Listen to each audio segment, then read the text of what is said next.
Okay, here we are again. It's been a while. I am not consistent with these things at all. Never have been.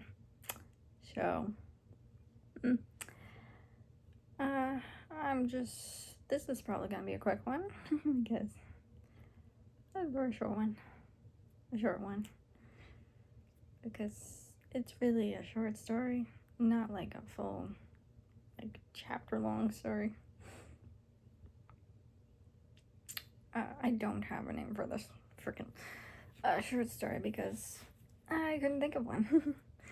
So it's a simple short story, but I don't know. Never mind. It's the short story is about Alex and dealing with the supernatural while being a servant, a waiter at a diner in the fictional Loft Mountains. Mountain, not plural, singular. So I'm hoping this will be a little quick. I'm honestly just chest raving this thing. I'm just testing this out. Okay. Alright, here we go. The summer between his junior and senior years, Alex worked as a server at Wharf Mountain. AC blasted at full power to keep back the summer heat, yet it was still hot. Patrons were fanning themselves with the menu as well.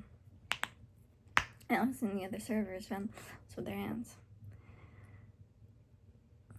His chestnut brown hair and damp with sweat stuck to his forehead, and his sweat-slicked hands barely managed to keep hold of his notebook and notepad and pen, not notebook. I've grown wildly behind. Why are we working during the hottest time of the year? And this is the worst. Alex turned to look at her, seeing her once perfectly curled blonde hair was now frizzy. See my hair. And straight. Her uniform clung to her, soaked through its sweat while she fanned herself with one hand. Well, we decided to work here and we need the money, he replied, crossing his arms. Wine. Mac's shoulders slumped forward. Damn it, I hate this so much. I don't normally yell because I don't. Waiter, we need more ice water. A patron shouted. Agatha and Alex looked at each other. Could you do that? I'm too sweaty to do anything. Agatha whined. Alex shook his head. Nope, that's your section. You deal with that. I have my own section to deal with. Another groan. Escaped to lips as she trudged off to get more water for the patron. Alex sighed, leaning against the counter. He felt the cold marble against his back. A small relief in the unbearable heat. I can't speak right now. Hey. Patron in his section called out nervously. Alex looked at the patron, seeing they were waving at him. He got up and walked over to the table. Yeah, what's up? Alex asked. The table had 3 guys and 1 woman. All the guys were fanning themselves with menus, and the woman had her face pressed to the table. Face pressed to the table. Just face down on the table. Could we get more water? One of the guys asked. Next night, sure, I can get that now. The woman lifted her head and make sure it has as much ice as you can put in it. Alex chuckled. He chuckled. Yeah, you go. This is miserable for everyone. Alex walked away to the kitchen, seeing the cooks fan themselves with spatulas and paper fans they made.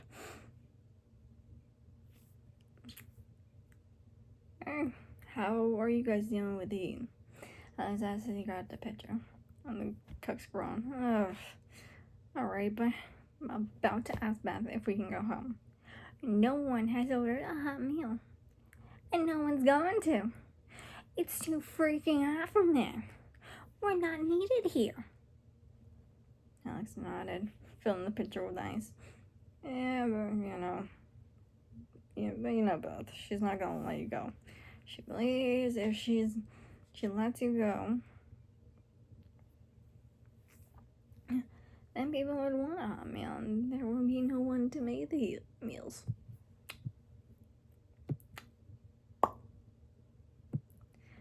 That's ridiculous, the second cook complained. No one wants to swim more than they already are.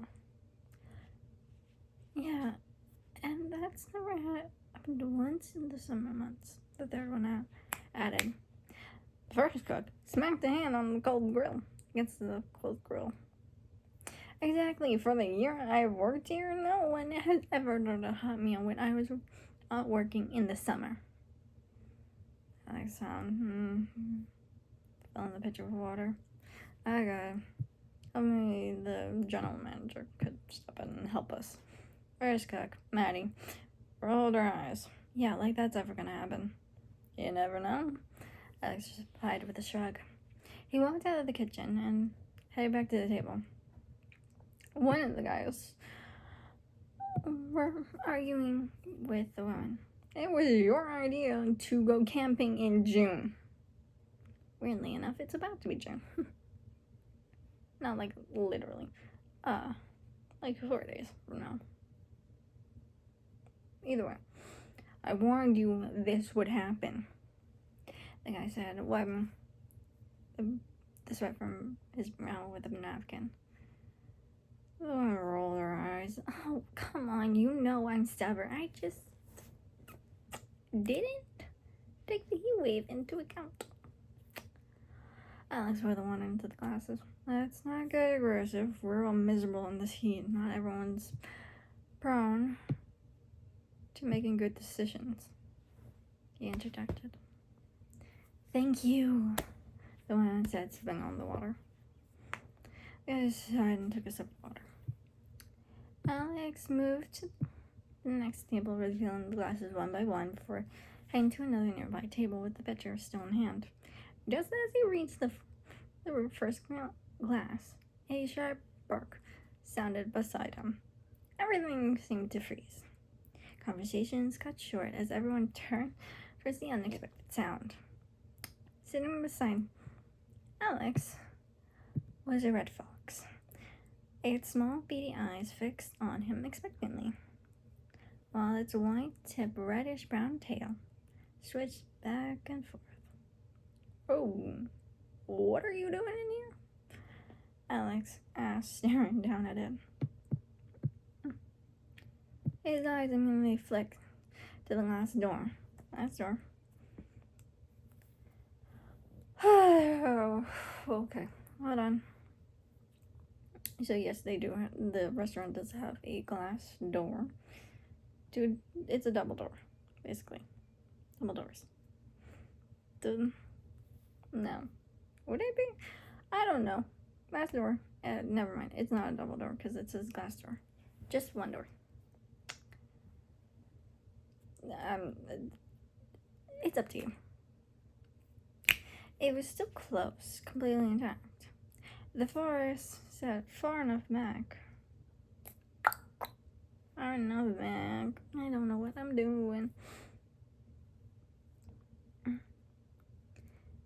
That it shouldn't have been strange for a fox to wander this close. Though not impossible for something that nimble. But more importantly, how did you get in here? He added. The fox gave a small shake of its head, then nudged its pitcher in the sand with its nose. Alex blinked and then headed behind the counter and grabbed an ice cream bowl. Oh, you're thirsty yet? He muttered, filling the bowl with water. He returned and set it carefully in front of the fox. The animal immediately lowered its head and even lapped up the water. I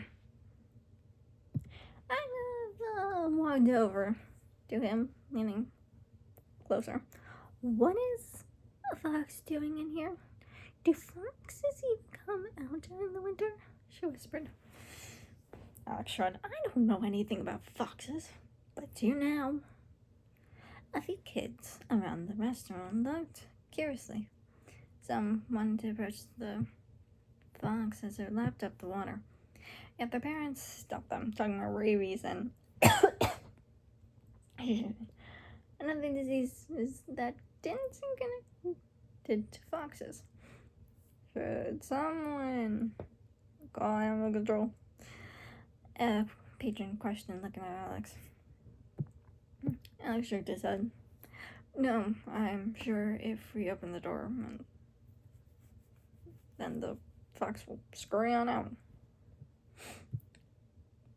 The fox licked up the last of the water and raised his head, letting out another sharp bark. Alex turned its attention to it, seeing the empty bowl. Oh, you're done? Do you want more? Raised the pitcher and pointed to the bowl. Don't mind that.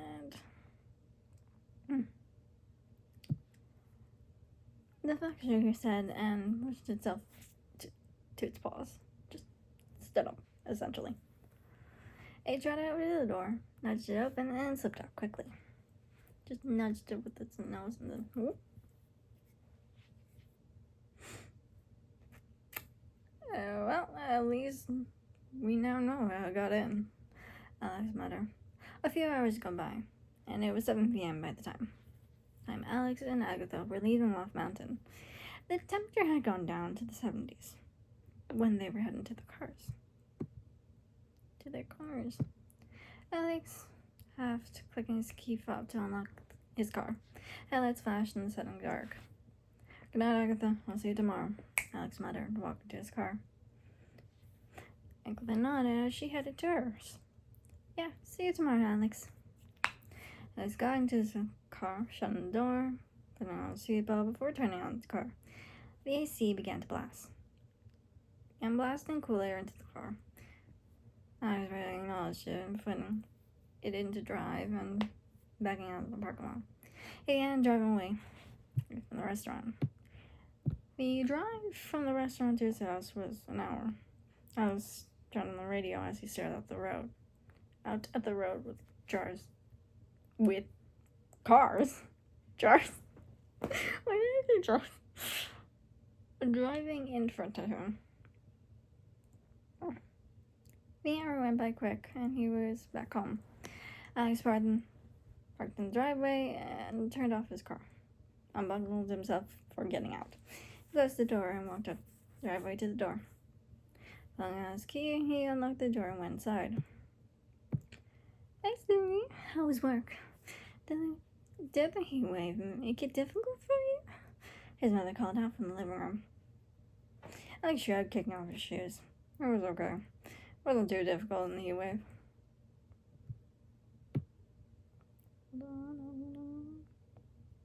He walked over to the couch and sat down on it. His mother turned to him. Anything interesting happened? She asked. Just a fox came in looking for water, Alex responded. His mother hummed. Be careful of wildlife. They could be dangerous. Alex sighed, looking over at her. His mother's brown hair was graying from age, with her reading glasses sitting on top of her head. Brown eyes looked at him curiously. Mom, the fox just wanted some water. He didn't attack or anything. Alex replied, patting her shoulder. Yep. But I do know what kind of wildlife is dangerous. Wild foxes can be one of them. But that's only when they're provoked. At least I think so. I don't know anything about foxes, much like Alex. So, don't count me on that. His mother huffed and turned back to the TV that was playing the news. I just asked you to be careful. I know, and I will be fine. Nothing has ever happened with the wildlife in Wolf Mountain. Alexander turned his attention to the TV. The news anchor, a young man in a blue suit, held a stack of papers in his hand. On the screen read, a break in 60-year-old cold case. 60 years ago, the body of Evelyn Amata was found in the forest of Wolf Mountain. The police had searched tirelessly for any clues for murder, but came up empty-handed. Now there's a lead. Needed 60 years. It's a big step to bring her family closure, the man began, occasionally looked down at the papers in hand. A photo of Evelyn appeared on the screen. She had curly brown hair, fairly tan skin with blue eyes and freckles. Oh, I think I was 20 around that time. I didn't know her personally, but I did see her. She worked in the same town you work now, his mother commented as the anchor continued speaking about the case. Alex blinked a few times and okay, that's not concerning at all. His mother focused on TV and let it out. Yeah, I know, it's very concerning. Just make sure you don't go into the woods with sketchy people. That's what everyone believes happened to her. I got you, Mom. I won't go with anyone suspicious, Alex responded, his focus back to the television. Hearing something unexpected. There have also been reports of people claiming to see Evelyn's spirit in the woods where she was found, the anchor. Okay. Anchor said his expression tightened with uncertainty. Witnesses describe a figure wearing a layered black dress with a cloak draped over her shoulders, both covered in mushrooms. Her curly brown hair is tangled with leaves. Her blue eyes appear gray. An artist's sketch appeared on the screen. It's of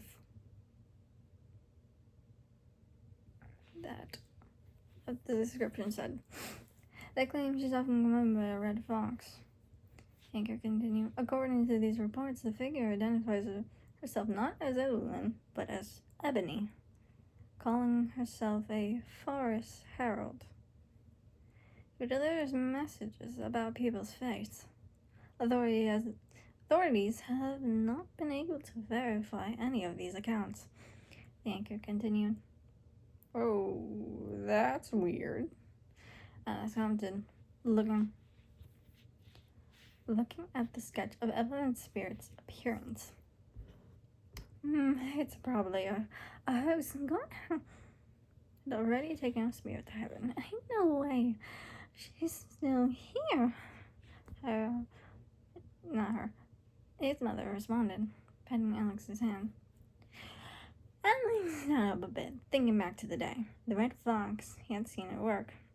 Could it be the companion of hers? He wondered. Alex shook his head, shook the thought away. No, it's just a coincidence. The segment continued on to the next piece of news, something about a happy moment, but Alex wasn't paying attention to it. He stood up and headed to the kitchen. I need some food in my body. Alex's mother opened up the pantry. He looked over his options. I didn't know what to do. Okay. Things get interesting here. The forest whispered in low, hollow breaths. Moonlight spilled through the canopy, pale and watchful, illuminating the ground below. Mushrooms crept over the dead, feeding, spreading, thriving. This was what the forest was, had always been. Producer of life can't follow the rules. Forever puppet, never going to be free from the forest. I guess that's the consequence of his actions. Ebony. It's a poem. So, she sat on the ground with the paper in her hand. It was surprising she could write in her state. The sound of Boots hurried over to her. Ebony looked up to see him, all in white and pale. I can't take this anymore. When can I be free from this hell of servitude? He asked. She sighed, pushing herself off the ground to be at his eye level. You must stop fighting the forest. The longer you do that, the longer you stay the puppet. He huffed, his hands up and down. I can't do this. I don't want to be the producer of life. Why can't the forest let me go? Ebony shook her head. You can't convince the forest to let you go. If you refuse to comply with your role, it will only let you go once it has a replacement for you, and it wishes to let you go, she sighed. She deeply sighed. Funny how you go from the taker of life to the reducer of it. He groaned and paced around the clearing. We don't have a choice in this hell anyways. You do have a choice. You just need to choose to stop fighting. Ebony corrected him. I won't! My spirit gone to heaven years ago. I shouldn't be here doing a non-existent entity's labor. He complained for the 1,020th time. Ebony walked towards him. You say that all the time, but I doubt you would ever see the heavens. He looked at her, his eyes wide with fury. What do you mean by that? She began circling him, her boots crunching against the ground. Oh, you don't remember killing me as Evelyn? 60 years ago? Wouldn't that be a sin? She questioned. You have. I do remember that. I thought you forgave me for that. Ebony chuckled, stopping in front of him. No, I just let go of my anger towards you. It was never forgiveness. I'm really sorry.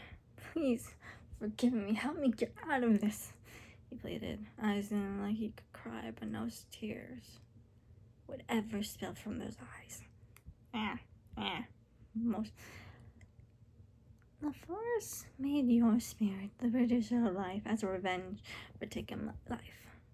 I don't. The forest doesn't plan on releasing your spirit anytime soon. Ebony said, you wouldn't have died if you had listened to the warning I handed you that day, 2 years after you killed me. You and your friend decided to play with crossbows. You were smart enough to figure out the warning was about them, but you weren't smart enough to avoid your own death. Shut up! Shut up! He shouted, making the leaves shake. Ebony stepped closer to him. Now you're here with me in our own kind of hell. I have accepted my fate years ago, but you've been fighting your fate for 58 years. We need to fight back against the force who will release us if we fight back, he insisted. How do you expect to fight back against an entity where it's a little force? When it's little force, forget it. It can hear us. It will know you want to fight back. Edmund countered, gesturing to the forest around them. That's why it should be us, not just me, he continued. No, Ebony. Me and the others have already accepted where we are. You're the only one who wishes to fight back. It will only make your situation worse and worse. He stomped his foot, the ground shaking under his boot. I'm a ridiculous idiot. What have you gained from doing a role as the Forest Herald? I have gained knowledge, Ebony replied softly. The forest answers my question rewards me for doing what it asks. She lifted her hand, gesturing as she spoke. The roots at her feet shifted, and the mushrooms around them swayed as if stirred by something deeper than wind.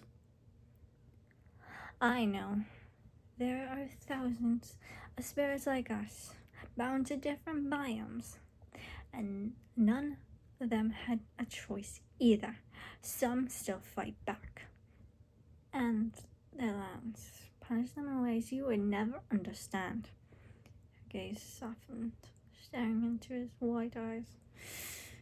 The forest believes it is the most lenient with us compared to the other biomes. Why can't you understand that? He kicked up dirt. This is ridiculous. What have you gained from fighting back in your role?